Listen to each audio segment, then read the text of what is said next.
Hi, I'm Richard Weiss, former president of the Explorers Club, and I'd like to welcome you to the Explorers Club 50 lecture series. If you're new to the club and to the lecture series, I'd like to welcome you and tell you a little about ourselves and also about the Explorers Club 50. First of all, the Explorers Club was established in 1904. At that time, by a bunch of guys trying to get to the North and South Pole. And since that time, our members have covered just about every corner of the earth. In fact, when you walk into the lobby of our historic headquarters on the Upper East Side of Manhattan, there is a plaque on the wall that perhaps summarizes it best. Our members have been the first to step foot on the North Pole, first on the South Pole, first to stand upon Mount Everest, the highest point, the first to go to the lowest point in the ocean, and also our members were the first to go to the moon. Other notable explorers have been Theodore Roosevelt and Jane Goodall, and just about every notable explorer of the 21st century. Now, about the Explorers Club 50. The slogan is 50 people who are changing the world that the world needs to know about. And I'll give you a little genesis of how that started. Last spring, during the beginning of the pandemic, one of our members said to me, "You've got to check out this performance or this video called Earthrise by a young poet named Amanda Gorman." I watched it, and it was about the Apollo 8 mission, which were our members. And I was blown away by how she described Earth, the environment, and the fragility of our planet. We started a short correspondence and became pen pals. She became a member. But I also thought, how many other Amanda Gormans are out there in the world? In fact, when I got together with the chair of this program, Joe Rohde, who you'll be meeting in just a few minutes, we got together and we said, how do we want to describe exploration in the future? And if we're truly a global exploration society, then our club has to represent the world as we see it. And not just in terms of how people look, but also how people describe the earth and the sky and just about everything in science. So, how did we choose the EC50 honorees? 50 people who are changing the world that the world needs to know about. The first thing Joe Rohde said to me was that if you take a problem and you approach it with the same people, you are always going to get the same type of results. So he immediately said, we wanted as diverse a judging panel, people who could look at the world through a different narrative and lens and be able to come together with some sort of conclusion. So he put together a group that was from all over the world.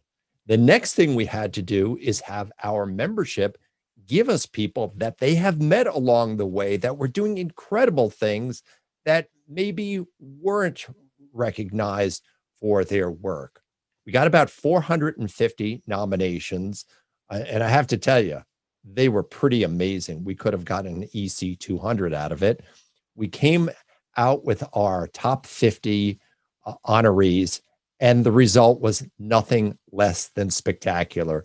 We have people covering all sectors of disciplines from space to paleontology, oceanography. We have Inuit, Native Americans, Sri Lankans, Indians, Africans, and just across the border. So this is the inaugural lecture series, and we'll have a few more that'll be rolling out over the week. But in the meantime, I want you to sit back and enjoy some good old-fashioned storytelling.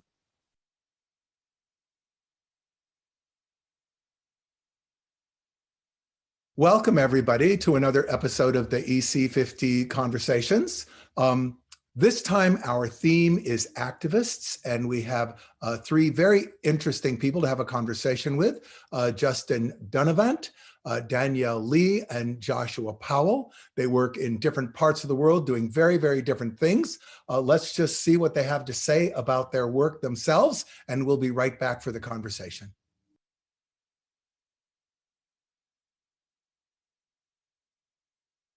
Good evening. My name is Dr. Justin Dunavant. I am an archaeologist. I am a professor at the University of California, Los Angeles, and I am co-founder and currently the chairman of the board of the Society of Black Archaeologists. I'm also an instructor with an organization called Diving with a Purpose, and I work very closely with the Smithsonian's National Museum of African American History and Culture, particularly the Slave Wrecks Project. Over the last, I'd say about 5 years, I've been conducting archaeology both on land and more recently underwater related to Africa and the African diaspora.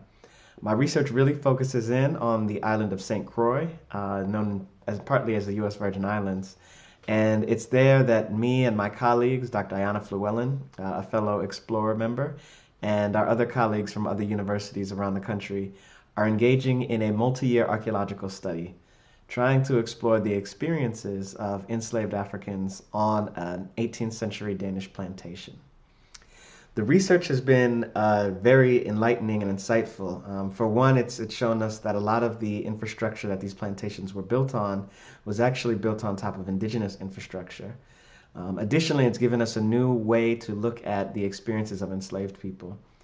My own research for this area looks at the environmental impacts of the transatlantic slave trade. From that, we're studying everything from coral degradation to shoreline erosion, to contaminants in the soil, as well as the leading indications of runoff that come from plantation agriculture and that continue and persist today. Working in the Caribbean, especially during these times, we're also grappling with issues of climate change and trying to more clearly understand those and their colonial origins as well. Beyond just the archaeological project itself, we also conduct a training program for university students.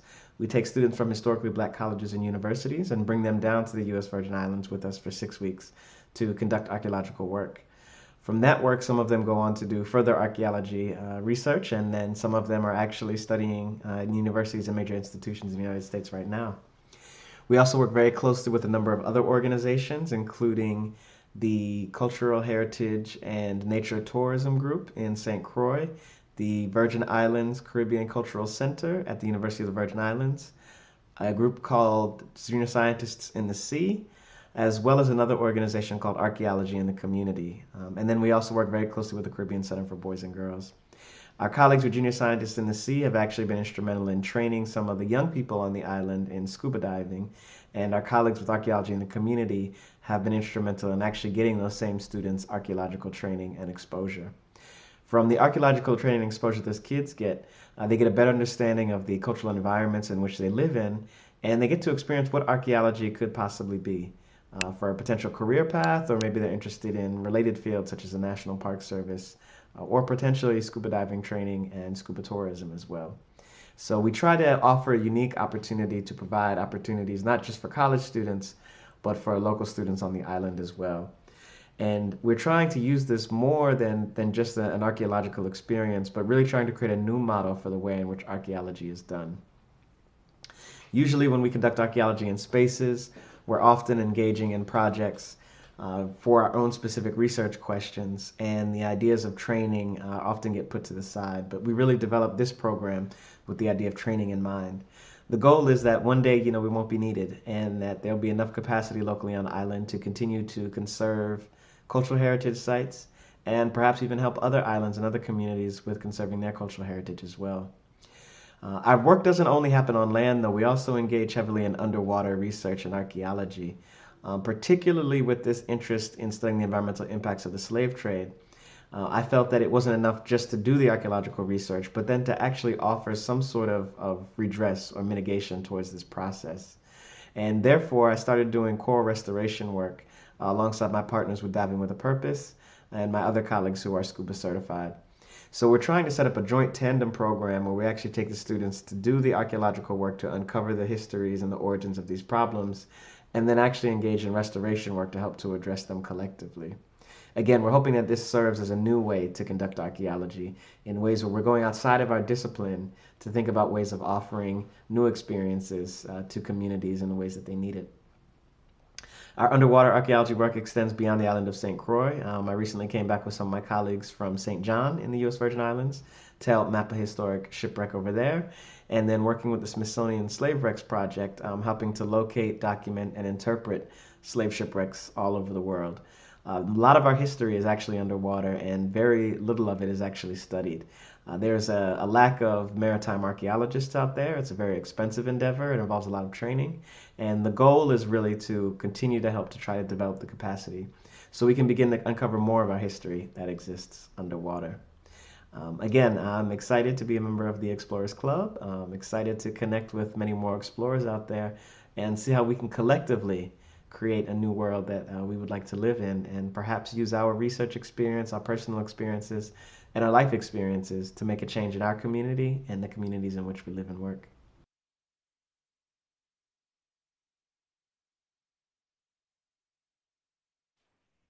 Hello.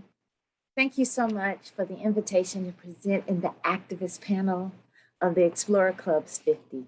I'm Dr. Danielle N. Lee. I'm a biologist and outreach scientist, and I love to share more about my work with you. I study the natural history, behavior, and ecology of rodents across environmental gradients or landscape gradients. I specifically study the ecology, behavior, and natural history of nuisance rodents. That's because there haven't been a place, space, time, or human culture that hasn't been vexed by rodents. Rodents have been mankind's most pervasive and pernicious, uninvited commensal species. And whether we're looking at when people live in more rural areas or in the suburban areas, or even in our inner city central areas, rodents have always been a major issue. And we've learned about this both contemporarily and in ancient times through both science and in our arts. Do you remember the story of city mouse and county mouse, or country mouse? That's the story of nuisance rodents over these landscapes. I specifically studied giant pouch rats in East Africa, in Tanzania. The species I study is Chrysitomys ansorgii. It is an amazing, really large rodent. It can get up to about 2.5 feet, or up to about 70 centimeters from nose to tip of tail as an adult. And they can weigh up to about 2 kg or about 4 pounds. It's a really interesting rodent. They have these large cheek pouches akin to hamsters where they raid pantries if they're in more urbanized areas, or even the deep farmlands, robbing farmers of their precious cropland, influencing the food table. So they're pests both in rural settings and in urban settings. But an interesting thing has happened in the urban areas in Morogoro, Tanzania. These pest animals have been removed from homes, taken into captivity, bred and trained to detect landmines, as well as tuberculosis. So they've taken this pest animal and they've managed through just simple positive conditioning to train them to detect things. So they're now very important biodetectors. And I travel to Tanzania roughly every other year, studying Chrysitomys ansorgii in the wild and trying to understand more about their natural history. Because despite being able to successfully train them, we still don't know much about how they make a living.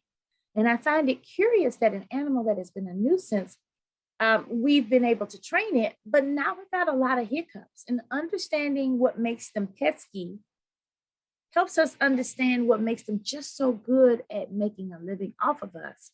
And ideally, what can we learn to apply in later contexts when we want to continue training some of them to help us save more lives? I also study here at home in the Midwest US, local field mice species.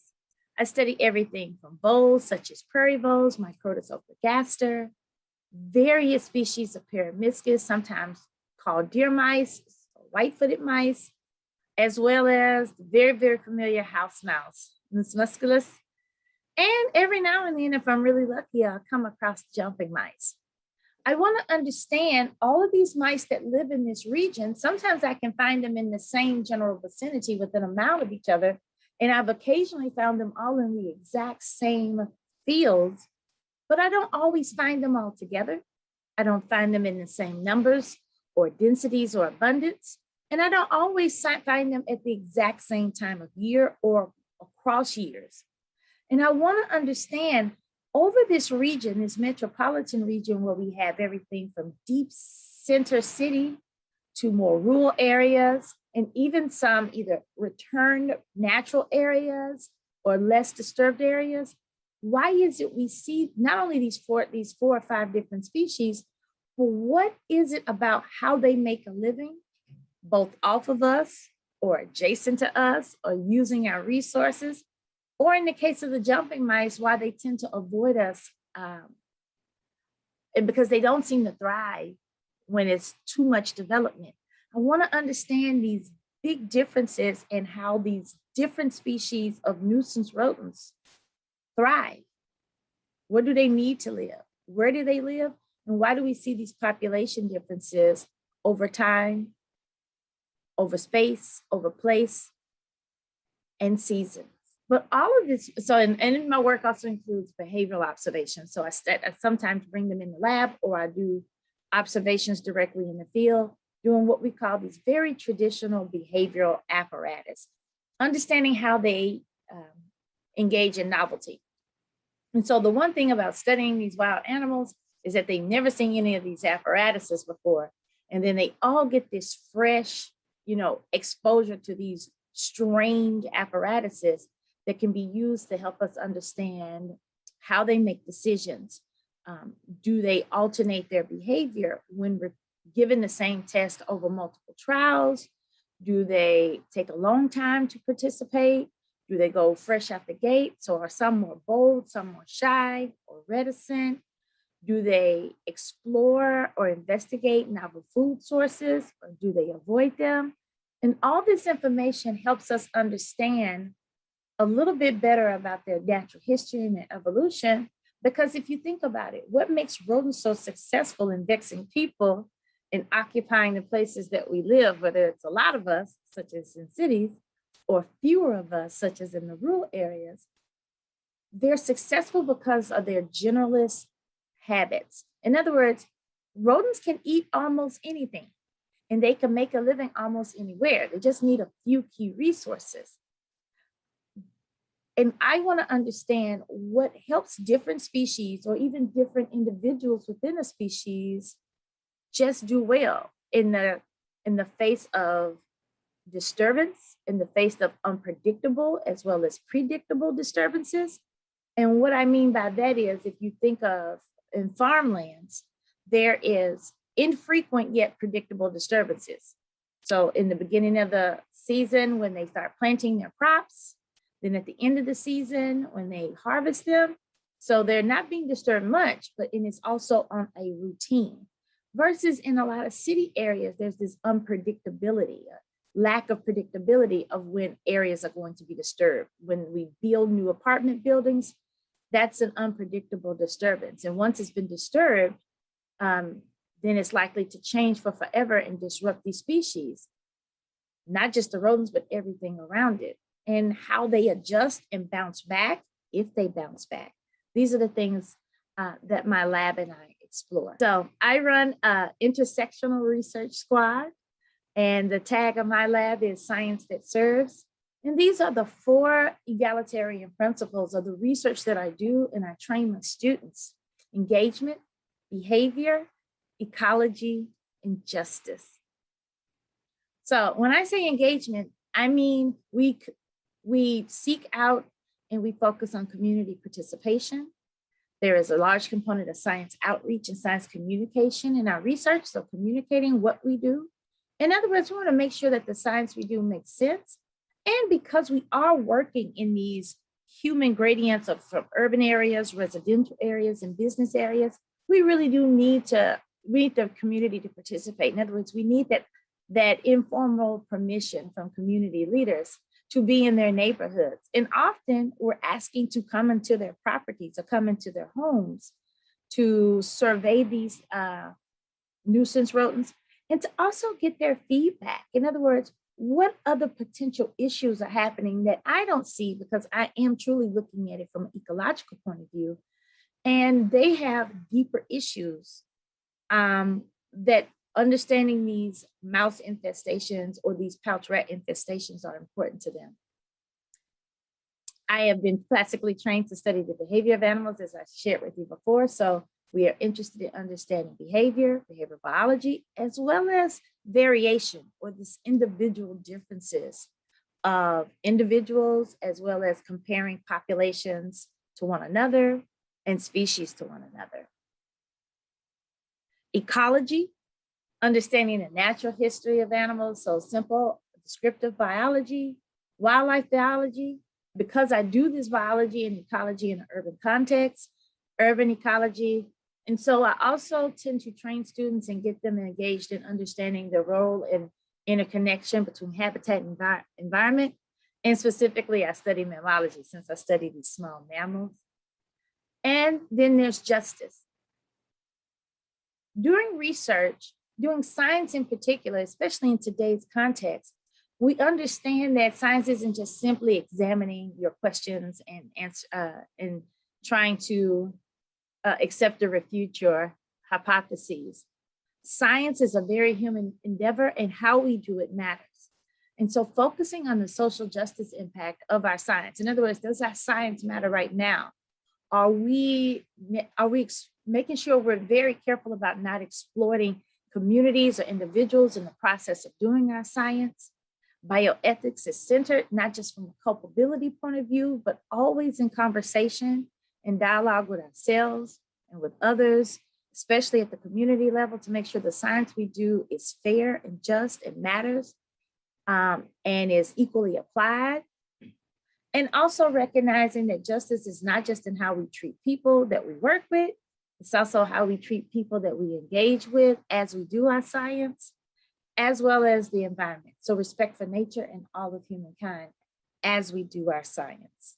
I'm excited that I engage a lot of scholars, everything from undergraduate college students, graduate students, as well as high school students and community members. And that's because our science is about matter. The tagline of the D.N. Lee Research Squad is, we do basic science research in service of applied research interests. Because by studying a creature that has always vexed humanity, that is responsible for spreading diseases, we recognize that understanding this ecology is deeper than just simply understanding ecology for ecology's sake. That this is baseline or foundational information that is very useful for other scholars in other fields, namely public health, those interested in community service as far as better outcomes for underserved communities, economically disenfranchised. And that's because the disproportionality of some of these negative health incomes that rodents are particularly, the culprit of spreading. So I'm thinking of things like asthma, spreading diseases such as salmonella, leptospirosis, contaminating foodstuffs, contaminating or damaging food crops. People deserve to have this information to help make their lives better in the meantime, not just later. And so even though I'm a natural history researcher, my social justice really gets into not only studying natural history, but understanding how we use that information. I'm driven to study natural history because I want to get to the bottom of the basic details of species that we assume we know. We already think we know these animals because they're so common and they're every day. And the truth is, just because they're right outside our door doesn't mean we've necessarily codified and recorded this information and disseminated it for all to understand. And that's why I'm so especially proud that I have amazing hosts at Sokoine University of Agriculture in Morogoro, Tanzania. And even though I really enjoy studying pouch rats, I've learned so much. I'm contacted by many as an expert of pouch rats. The truth is, everything I know and everything I've learned has been from a very indigenous knowledge perspective. Mr. Shabani Lutea is my technician. He works for the university as a technician, but in truth, he is the world's authority on giant pouch rats. He's the one who knows where to find them. He's instructed me in everything I know about understanding their basic biology and natural history, where to find them, how to safely handle them.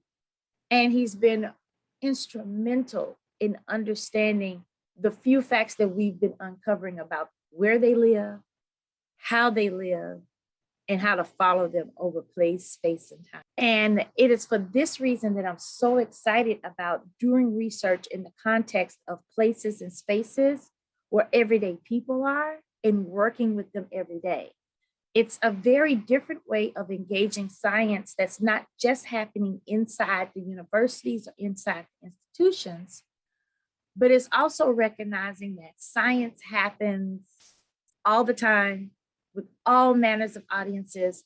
And even though, yes, I'm very lucky and I get to travel around the world to study rodents, but I recognize that these really important questions are happening right outside of our front door or our back doors, and getting everyone involved in the process, empowering everyone to ask their questions and to collaborate so that we can all help one another make this world a better place. Thank you.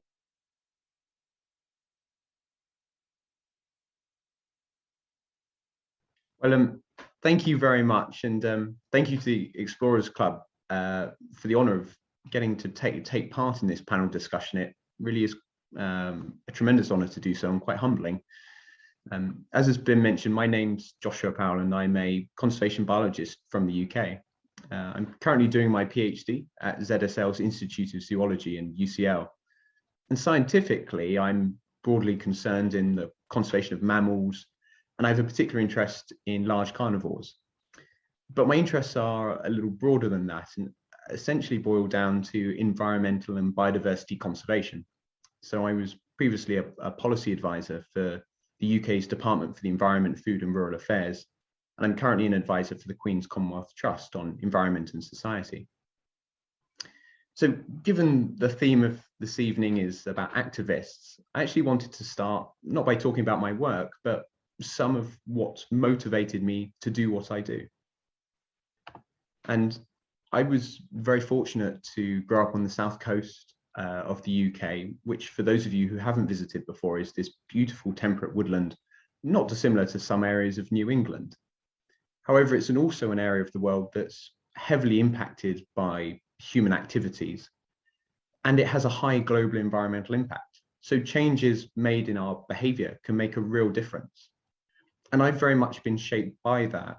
And so my activism's been around the environment, and specifically trying to inspire people, particularly young people, to take environmental and conservation action. And that's something that for me started back in school when I was 14. A particularly impactful experience was getting a letter back from the then Prime Minister after I'd written to him about how I thought the UK wasn't doing enough on climate change. This was back in 2008, 2009, and some policy suggestions of what I thought the UK should be doing. And it's really continued from there through school and university, youth county council, and into my work. And one area I just wanted to particularly talk about was Wwf Voices, which is a campaign that I was one of the founding members of for WWF International. It's now expanded out, and we've got members from the UK and South Africa and India, and a range of other countries. And what the aim of the campaign is to generate digital content for WWF, but to use these new digital platforms to connect with audiences, and particularly young people all around the world, and to interest them in different parts of the globe and in environmental action and steps we can all take. And that's ranged from holding Q&A sessions about polar science from the Arctic, to creating videos for Earth Hour, which you've probably all heard of, to doing blogs and videos. And it's been really inspiring, the size and the reach that this has been able to have. And I think we're still learning about how we can use this to its full potential. But I'm really excited to see where WWF Voices goes from here. If you want to find out a bit more, I'd recommend that you go to any search browser or social media of choice and just type in the hashtag WWF Voices. It's also influenced my work as well, both in conservation science and in policy, and about wanting to make that impact and wanting to make that change. Whether that's Range Without Borders, which you might have heard of if you're at ECAD in 2019, or in my PhD. So I'm currently doing a piece of work where we're trying to encourage South Korea to join the Convention on Migratory Species, for example, or CMS. But there was one area that I particularly wanted to talk about, which was my interest in island conservation. And as you probably know, the UK is a country of islands, whether that's the British Isles themselves or the British Overseas Territories, which are 14 remote scattered territories around the world. And these British Overseas Territories are particularly important. They make up 94% of all of the known British endemic species. And other countries have played a leading role in developing island conservation approaches, New Zealand in particular. And I thought it was important that the UK learned from that and tried to follow their lead. It's since been a fairly major area of my work.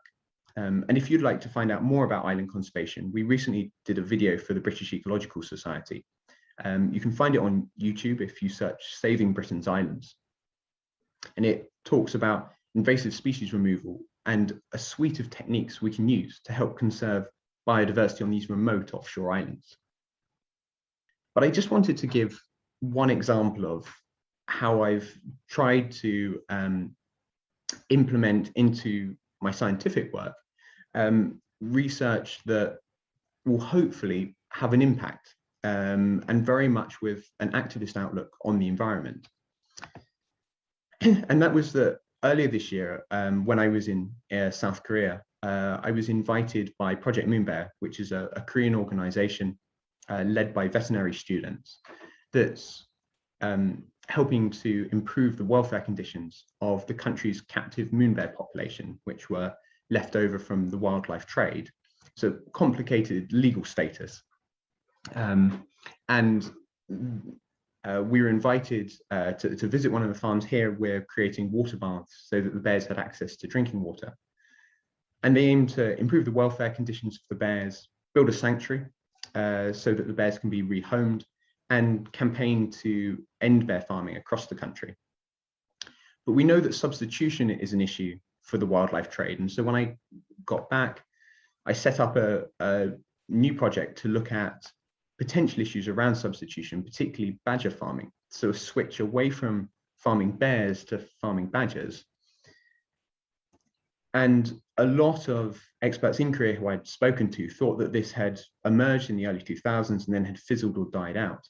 But as this preliminary data shows, although the number of households involved in badger farming has declined dramatically over the past 18 years, the actual number of badgers that are farmed hasn't really.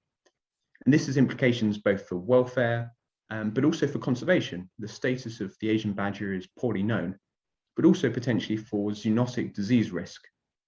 And we're hoping to publish this work later this year, and hopefully it will help shed some new light on an area of wildlife trade which is really so far been largely overlooked.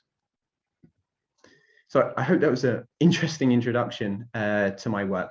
Please do feel free to get in touch with me, anyone who's listening, if you'd like to talk more about environmental or biodiversity conservation, particularly of life on land. Thank you very much. Well, let's dive right in. The underlying topic of today's conversation is activists. With explorers, that's an interesting idea because the whole notion of exploration includes this idea of coming back from whatever it is you've seen, whatever it is you've done, and saying or doing something that yields value, yields to the greater good. In this case, there's some very specific values that are being promoted here. And I came across something that Danielle had said as I was researching this about the need for three elements: patience, justice, and respect. And I wanted to start with you on that theme of patience, justice, and respect. especially as regards to being out in the field, dealing with other people, bringing something from elsewhere that has to integrate? What does it mean to you to embody those words? So when we're in the field, we're often under these really, really tight time constraints and budget constraints. So when the wolf of scarcity is on your back, it really makes you feel like you have to do whatever you have to do to cut corners to get your data. And what I learned is that the timetable and expectations that I have on myself and that we historically have on ourselves and our more Western institutions doesn't align with the values of where I am. So when I work locally in Tanzania, time is a very different construct. People's pace is very, very different. And no matter how important that data is to me, I can't rush people. Like it's rude. I'm literally in someone else's home. And just because it's important to me doesn't mean I have to make them behave urgently. And it really made me pause and think about whether intentional or not, there is this legacy of urgency and rushness and not being respectful of those local places that we go into to do our science research. And it made me start thinking twice about even what I extract from it, because Western science is natural history is still historically very extractive. We take things away. And I started recognizing that I wasn't there to discover anything, it was already known. I needed permission and I needed to be patient enough to learn that information. So I really started changing the way I started talking about it. Like I would start saying, instead of like unknown, we were like, no, unknown to Western science, because indigenous science, they've literally known this thousands of years. There's no way you've been living with these plants and animals for thousands of generations in that particular place and space over all that time, and you don't know it just because we don't use the same words. And what it's caused me to do is to shift how I do science, even though I'm trained as a Western scientist, and I'm striving very hard to decolonize my own thinking about my science, how I do science, natural history. And what I recognize, what I do now is I've been given the honor and privilege of codifying this information for Western science. And that's where the patience comes in. The justice is making sure that there's equal sharing of the risk and the responsibilities and the accolades of, bringing this information to the forefront. And the respect is just respecting all the different levels of knowledge that exist, not just simply from other credentialed individuals that we recognize, but talking to the elders, talking to the children. Actually, they're some of my best scouts whenever I go into places. Kids are always like, follow me. And I'm like, yeah, that's why wasn't I following the kids? Of course they know where all the fun stuff is and how to get to it. And of course the elders know what's changed over several generations. And of course the folks my age know, what other changes have happened. It's like listening to that has really made a difference. And it's not only enriched the science that I collect, by enriching those relationships, I now have something that a lot of scientists wish that they could have. And that's the opportunity for longevity to continue doing this work. And when COVID hit, it really changed my ability to travel. So I still can't physically get there. And yes, things are on hold, but because I have deep relationships of respect, I can pick up where I left off. Speaking of decolonialization, I want to go to Justin. And your study, I was very intrigued by this triad of slavery, commodification, and environmental degradation. And I just would like you to talk about that. And again, this notion of being in the field. I mean, again, there's a lot of diving, a lot of scuba, a lot of undersea, a lot of equipment, a lot of technology, but in places where you're bringing a bunch of equipment and technology to a place to examine something that occurred there. There are people there who are part of the history of that thing that occurred. I'm very curious about this, how you form this relationship between the commodification of slavery and the commodification of environmental degradation, and how that reads to the local people where you're doing the work. Yeah, thank you, Joe. I think it's interesting. Sometimes the work kind of picks us instead of us picking the work. And as an archaeologist, a terrestrial archaeologist, I was trained to excavate sites on land. And the concept of going underwater and dealing with water was seen as a whole separate world, figuratively and literally. So when I got involved in doing archaeology in St. Croix in the Virgin Islands, we initially went out there with the idea of just excavating to try to understand what the life was like for the enslaved people in the place. After a while, you start to have conversations with community members and you start to see the environment that you're around. And you realize some of the key issues in these communities that might not necessarily deal specifically with the research that you're doing, but there is a potential for you to build collaborations and bridges. So after our first year there working in St. Croix, I was working with my colleague, Dr. Ayana Fluellen, who's also a member of the Explorers Club. And we actually were sleeping on people's couches and they were cooking dinner for us, and conversations came up around, the excess plastic that was on land coming up on the shore. Sargassum was a big issue with this toxic seaweed that was coming up on the beaches. And then the correlation between modern production of rum and all of the runoff and everything else associated with it. So while we're excavating, an 18th century rum plantation, and then seeing the modern day effects of rum production in an island, it really caused this trigger to occur. And that's when I realized, most of our research is studying slavery from the human experience, but very rarely do we consider what the environmental ecological impacts are. And then being a scuba diver, of course, I was even more curious about what are the impacts underwater as well. So that got me actually diving first recreationally and then more scientifically to try to experiment and look at what some of these impacts are. We have coral that's being used in the early building constructions in the Virgin Islands. And some of those same coral are there underwater just off the coast. And again, if I wasn't involved in diving, I wouldn't know that those two things existed. But really, again, talking back to that idea of patience, it was something that we kind of had to develop more slowly because we already had a quote unquote set research objective and trajectory. But we saw that the community was very interested in these types of questions. And then I think, more importantly, the work that we do as explorers oftentimes is going out in the world, understanding what some of the challenges our other communities are facing, learning the ways in which they deal and grapple with those challenges, and then trying to bring those back to our own communities to see how we could help and address those. And, I'm based here now in Tavangar, which is Southern California. And, we're dealing with similar issues of environmental degradation and a whole series of ways in which pollutants have been dumped into the ocean. So trying to find ways now in which we can actually go out and engage youth in this process. Because one of the things we find in archaeology is the archaeology that was done 20 years ago likely won't be the archaeology that's done 20 years from now. And I think as we continue to come up with new questions and explore new challenges, we'll change our practice along with it. So that's kind of the mindset between the work that I've been doing and trying to bridge all those connections and linking the environment with people to show that it's a holistic system that we need to change and decolonize. That's great. That is a nice segue over to Joshua and Rangers Without Borders. And, you're working with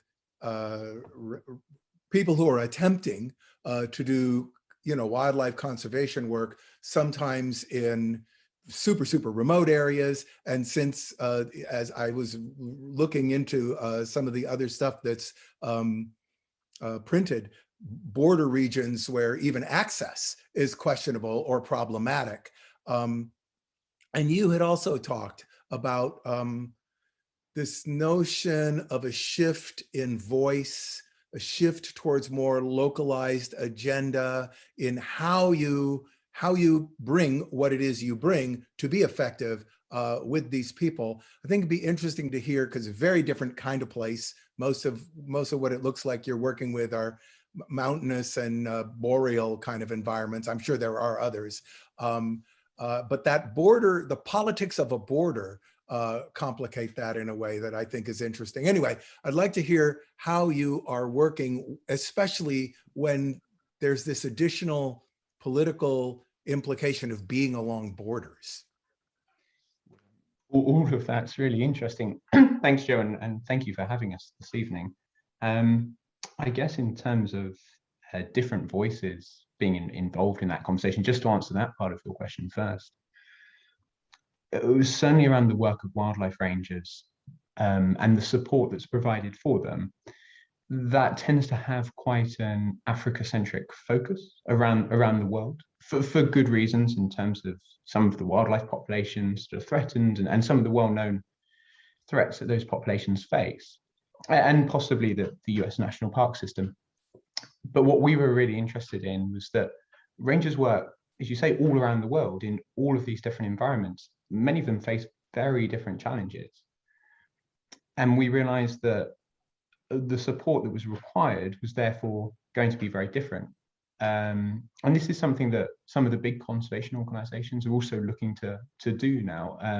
WWF are running a survey looking at the work of rangers in lots of the tiger states across Asia, for example. So again, another very different part of the world. And the experiences of rangers in all these different locations is different. And that affects really the way we think about support. I mean, a great example is the question of firearms and kind of militarized training. That's something that is very often provided for rangers, particularly in an African setting. But a lot of the rangers in Central Asia that we've interviewed found that actually wasn't what would be useful. What would be useful would be biological skills training in their context. And so it was really important to try and better understand that. The second part of your question about borders is really interesting, because as I'm sure everyone listening can tell from my accent, I'm from Europe. And unlike the US, obviously, we're a patchwork of fairly small states. And that means conservation has to work across borders. It's quite a natural way of thinking if you work in conservation in Europe and in lots of other parts of the world. And there's a combination of ways that can happen. As you say, there are challenges that borders present, but there's also opportunities. And that's a big part of, certainly in conservation, looking to use international wildlife law and transboundary conservation initiatives to try and overcome that. And that's a really exciting part of work where we need to do a lot more worldwide. You know, so often conservation agendas come up against somebody's agenda. And borders strike me as one of these in the first. I mean, I did a snow leopard conservation expedition deep in the point of the Altai in Mongolia, where there was Russia, Kazakhstan, and China within, you know, less than miles of where we were. And there's no line, and somebody could just walk up and tell you this was China and tell you you have to go away. You know, and if you were walking around with a weapon, somebody could probably justifiably just shoot you, thinking, oh, I thought it was China. I thought it was Russia. Don't you run into, I mean, it's not like in Europe, we know the borders, we know where the borders are. In a lot of these areas, there's a huge DMV, like a big empty zone that you have to sort of negotiate between. And often those areas have a lot of animals in them because they don't have a lot of people in them, but they're also poaching zones, and all kinds of dark activity happens in these areas. Do you run into, you come up against this as an impediment, or do the rangers sort of get a pass because of what they're doing? As you stated, what they're doing is kind of non-militarized and, you know, able to pass between. But it varies from country to country. So one of the great examples was in Kyrgyzstan, in one of the border zones where we were working with rangers there. Rangers were drawn from the community that lived in the border zone. So that's one very good example of where it requires drawing the rangers from the local population. Other examples, that poses a real challenge. And there are examples from Europe of that. So the border between Poland and Belarus is a great example. So a democratic member of the EU and a country which is often referred to as Europe's last dictatorship. And there is a fence line down the middle of a single forest, which divides one of Europe's most important wildlife populations. And that's a great example of that. And I'm currently doing my PhD at the moment, and I'm trying to look at some of these questions and some of these challenges specifically with the Amur tiger population in Northeast Asia. Because of course, as you say, for an individual animal, it doesn't know it's crossing a political border. If it's protected on one side of the border and it wanders across from Russia into China or North Korea in the Amur tiger's case, then it might be faced with entirely different threats in that situation. And that is a huge challenge. So I'm going to circle back around on this whole thing about community again. And I want to come back to Danielle, because you work very often when we're working with conservation and animals, the idea of the animal as a pest is very task specific, very conditionally specific kind of category. Like a snow leopard is a pest if I'm raising goats in a mountainous region where snow leopards hunt and my goats have displaced native species, then a snow leopard is a pest. You deal with a lot of animals that are commonly held to be pests. Yeah, poor rats and mice. And that's historic. Like, I dare you to name a time, a place, or even a human culture that hasn't regarded rodents as these nuisance. And it's strange, but even though they're universally grouped as pests, we have different relationships with them in different places. So in Tanzania, I studied the African giant pouched rat, which has this very mixed reputation. So on one hand, they've been successfully trained to detect landmines, tuberculosis. So they do this amazing work, and they've become this beacon and mascot for innovation and applied science. But the exact same species where their parents are like those animals are bred in captivity, but where their parents and grandparents were taken from, they were literally taken from the backs of people's homes or in their fields, like literally one generation removed from nuisance. But even that, I'm learning there's different relationships. So, like in the more rural areas of the Shambas, pouch rats are a problem because they can store so much feed in their cheeks and take it to their underground homes. But they're not the number one offender in the rural area. So, like they can live for years and years and years and just be under the surface until they're a problem. But in the more urbanized area where people live in higher densities, that's where the complaints are, where they hang out in the garbage piles, they break into the chicken coops, they are able to get inside some of their structures because depending on where they are, where people are socioeconomically, their housing structures are more secure or less secure. Like some places, they still have like pantries that are made of wood and mud, versus wealthier people have at least some brick structure.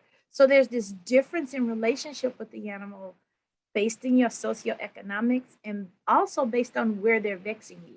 So, so almost all the pouch rats I caught, even in the urbanized areas, they were all hanging out by what we would call outhouses. So it was a problem, but it wasn't in their face. It was only a problem when they started building their structures under their houses or when it caused a collapse. So even just a few meters would make a difference in the urgency of ridding them. And we see this repeated, maybe at a different scale. So here in the States, I study local field mice. And again, the average person, a mouse is a mouse is a mouse. They're not looking at the different species that live there. I'm interested to know which species are actually causing you the trouble versus the ones you think are causing you the trouble. And and it varies. It varies from your structures that are around. It varies on that season because some years we can have a boom in one species and a different one that looks just like it. So literally, the only reason I know the difference because I've been trained to know the difference. But like complete species overturn and nothing seemingly big happen. And but it's still a problem. People are like, I just don't want them here, or this year is low and they're around, but they're not causing a big problem. And then lo and behold, two seasons later, they seem to just come out of nowhere and then you can't get rid of them. And again, very often when there is a human animal conflict, the resolution is to come up with some kind of modus vivendi. I mean, snow leopards are a great example of this, where they live very often in areas with a Buddhist culture where people don't even want to shoot them, but they're like, I got to do something. Give me a plan. Give me something, and we'll do it. But with rodents, I imagine, I don't know this. I'm actually asking, is there any world of consciousness of like, if they stay over there, I'm good, they can be there? Or is it an eradication mentality?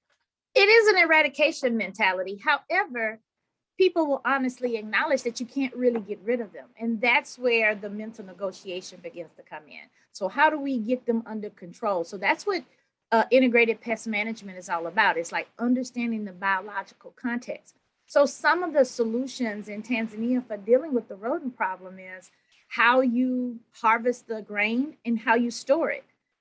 Rodents depend on their nose. If you can store your grain in odor tight things, it is functionally invisible to the rodents. If people have access to stronger materials in their home and how they build the foundation of their homes, then all that underground tunneling doesn't vex them.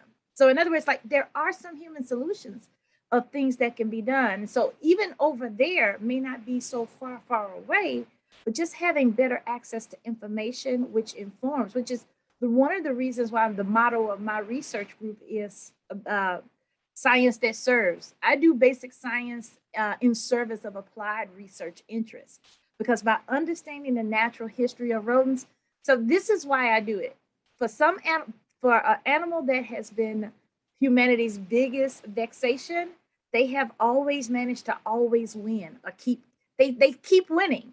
So I want to know how they make a living. And by understanding their natural history, their basic biology and ecology, I can then help people come up with solutions that actually work in the long term, because eradication gets rid of them, but they breed like crazy. They're not gone. They'll be back until you figure out how to keep the door shut.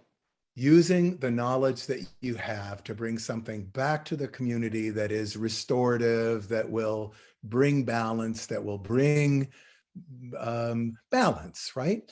I want to go back to Justin on this for a second, because you're dealing in, as you said, a question of something that can be treated as history that is really a kind of continuity. There is clearly a continuity of injustice. There's a continuity of commodification. There's a continuity of environmental degradation. And how does your study, the work that you do, how does it roll back in restoration, redress, balance? Is there a way that this knowledge is more than just a chronicle of injustice, but actually has a way of bringing about redress, restoration, equity? Yeah, definitely. First, I want to say to Danielle, next time I have a rodent problem, I'll call the integrative pest manager instead of the exterminator and see if we can deal with that. But your research, it speaks to an important point, which is, I think for all of us, the ultimate goal is some sort of physical, tangible, meaningful outcome, as opposed to just the research itself for the sake of doing research. And I think that's something that's, it's in the back of all of our minds when we do this work, but it isn't always promoted in the foreground.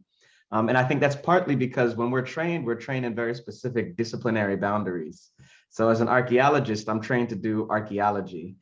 And if a problem that I'm confronted with requires expertise outside of that, I'm told to get somebody else, or to wait and have somebody else do it later later down the line.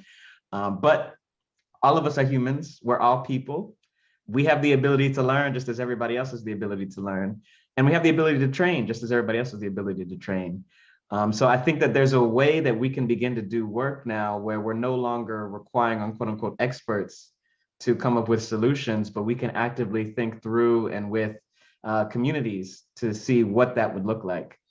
For the work that I'm doing, part of it is trying to address that physical problem, but going back to the mental and the sort of social issues that created it in the first place.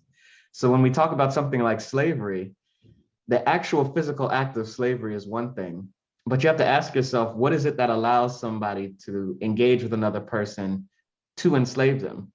And oftentimes it's this mentality that they are not human or they are not fully human. Similarly, that same sort of commodification that happens to people is also happening to ecologies and landscapes, to the point where people were being bought and sold and commodified at the same time that landscapes on a massive international scale were also being bought and sold and commodified. Now, we had an abolition of slavery, And there's some debate over whether or not we fully abolish this idea of people being able to be bought and sold.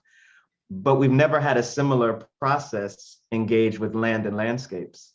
And so this idea of every piece of land should be available to be bought and sold is still a basic concept in many countries that have been affected by this transatlantic slave trade. So what we're trying to do is say, well, what does it look like to engage more in this concept of having commons? What does it look like to rethink our relationships to lands and our ability to actually own things? It's a very foreign concept in many places. So we need to revisit those. And I think part of that, getting at that solution and at that answer, it's such a foreign concept for many people.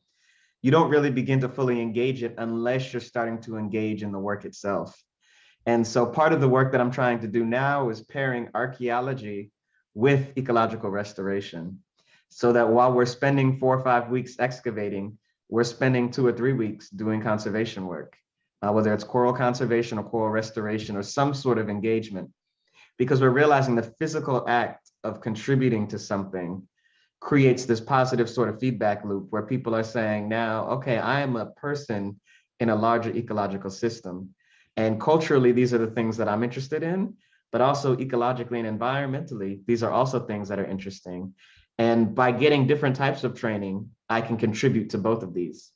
And part of it is, some of this restorative work isn't necessarily just restoring the environment for the sake of restoring the environment, but it's restoring the environment to have a closer connection with that environment that you live and work in, so that you can begin to change your mindset and how you interact and work with it. And that's the ultimate goal. I mean, we're all still, even as researchers, we're still trying to grapple with this and get a better footing and understanding of it. But hopefully we hope it leads to a different type of science in the future. Yeah, that notion of the rights of land itself, the parallel between the commodification of people and the commodification of land, and this notion that we've sort of begun to address one and not address the other at all, this notion of land possessing rights in and of itself, that leads me back to Joshua. Because again, some of the regions where I know you work have traditions of sacred land, have traditions of land that is meant to not be interfered with. And I noticed in one of the things you had talked about, converted poachers I think it was in the snow leopard context of guys who had been poachers. I came across this myself with the work that I was doing in Mongolia as well, who during the breakdown of the Soviet Union, were massively harvesting wildlife. And now but at the same time had this sense of this thing I'm doing isn't right. So I'm curious how is it a cultural thing with these converted poachers? Is it, what is the mechanism? And do you come across this notion in the areas where you work of this premise, imagine, of land possessing a right in and of itself? That's a really interesting set of questions. In terms of the snow leopards, where it's poacher turned gamekeeper, essentially, one of the best examples of that I personally know of. There are a few advantages that the snow leopard states had in that regard, and it's not something we see with all big cats and all big cat conservation. So big cats, as everyone will know, have a very complicated relationship with humans over a very long history. The snow leopard states in Central Asia are a little different because snow leopards occur at very low densities. They don't pose the same risk to human life. They pose a risk to livelihoods, but not to life, and that generates a different form of fear to, say, the tiger or the lion. And that allows, in, for example, the Kyrgyzstan context or elsewhere in the former Soviet states, and where there was the economic and the political chaos of the 1990s, as you say, and that drove people, unfortunately, towards poaching. Once that situation stabilizes, large conservation organizations like WWF and Panthera and WCS are able to go in and provide alternative livelihoods a livelihood as a ranger rather than as poacher. And the vast majority of individuals who we spoke to in Kyrgyzstan, for example, who were rangers, were much happier doing that, and that was really encouraging. But it's not something you see all around the world with all big cats, unfortunately, and that's a really big challenge. In terms of the idea of public land or commons land, as we've picked up, that sacred land is just one expression of that. And I think it's important to remember that for a large amount of the world, this was a very common phenomena historically. So just talking about where I live, the UK, that was something that we had for thousands of years. And that only began to change really in the past 300 years. So within the context that it had been operating, that's a fairly short time period.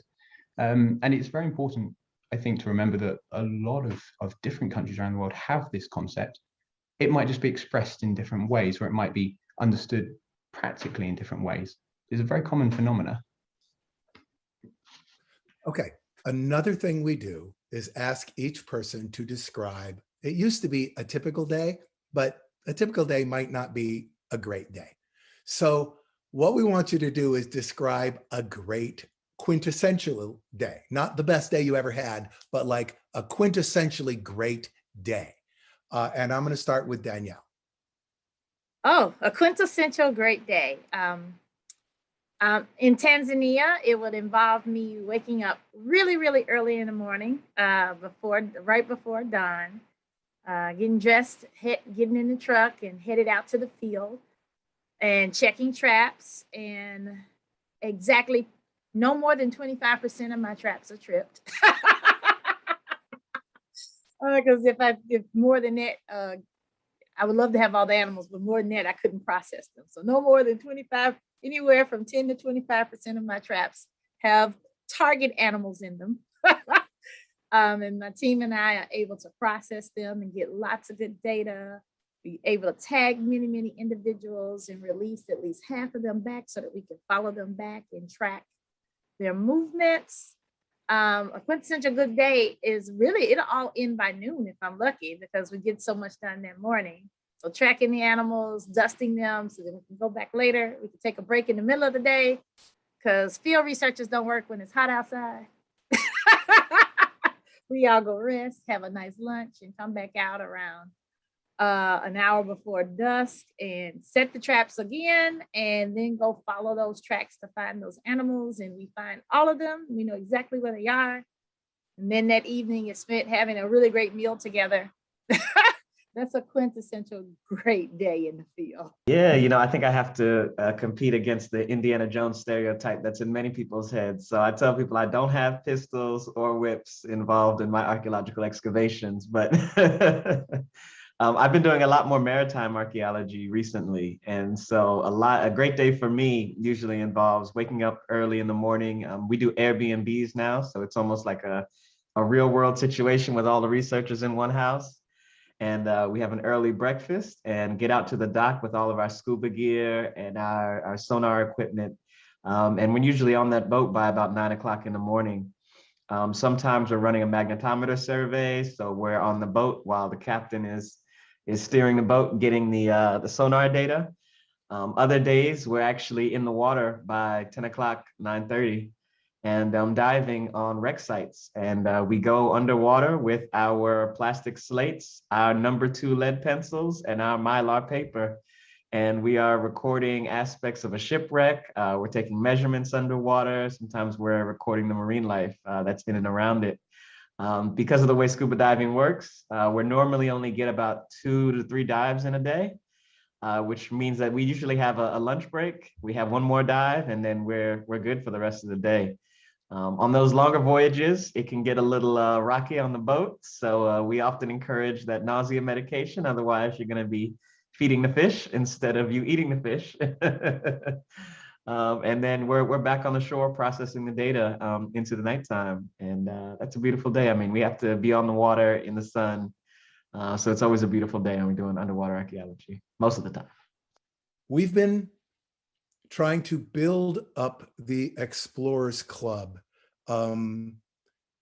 partially by expanding the notion of exploration itself, expanding the idea so that it can bring in new people, so that it can reinvigorate and change and alter the club itself, what it means to be an explorer, what it means to be the Explorers Club.